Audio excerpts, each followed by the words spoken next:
The recent tape released on the private conversation of former Deputy Minister of Communication, Victoria Hammer, has generated controversy on a person's right to privacy and the public's right to know. But the media, in revealing contents of the conversation, violate Victoria Hammer's privacy, and under what condition is a journalist justified in gathering and reporting information about a person without his or her will?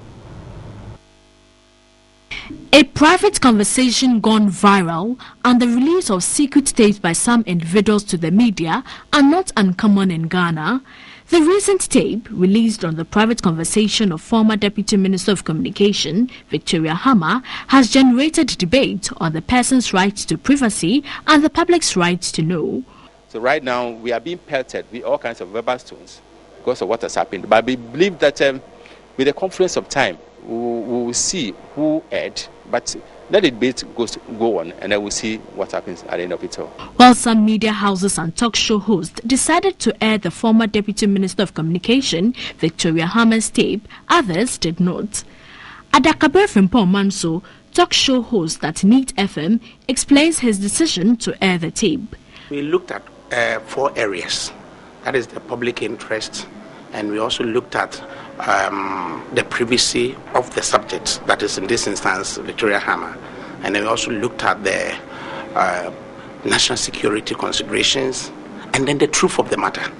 When we give so much weight to the public interest as to the mindset of a minister vis-a-vis her view of being in politics and her role to complement her minister, and then some of the points she raised were of far-reaching importance for the public's right to know and not to be subsumed under her right to privacy. Kwame Sefakai, host of the Kokroko Morning Show on Peace FM, thought otherwise. I mean, seriously, what conversations don't we have?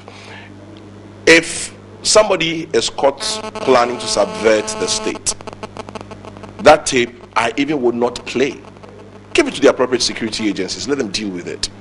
But we all have private conversations. I think her rights to privacy have been violated. Unfortunately, because it's become such a huge topical issue, people have lost sight of that.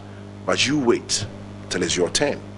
So, under what condition is a journalist justified in gathering and reporting information about a person against a person's will?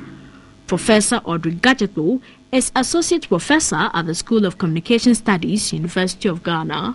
I think generally, if it is in the public interest, if it is a matter that the journalist cannot get through conventional news gathering methods, and it is in the public interest, you have to ask, the information that was divulged by the media or republished by the media, was it in the public interest? And if so, what makes it in the public interest? When you think that it was of a deputy minister who was having a conversation, private conversation, but in it revealed a certain attitude about government, I think you'd be very hard-pressed to say that it wasn't in the public interest to know how government functions. Whether what she was saying was true or not, in this case, is not the point. The point is that a minister was seen discussing how government works in a way that should alarm the public. Portions of the Electronic Communications Act 2008, Act 775, Section 73, indicates a person who knowingly obstructs or interferes with the sending, transmission, delivery or reception of communication, intercepts or procures another person to intercept without authorization of the provider or the user or a court order, commits an offense and is liable to conviction. So, did the media err in airing and revealing content of Victoria Hammer's private conversation? So long as one can say, look, the issues communicated in the tape border on public interest, the right of people to know, citizens' obligations to protect the Constitution as far as, state coffers or finances are concerned. I think that then it wouldn't be right to say that the media erred in putting out that tape in the public domain. the driver was wrong.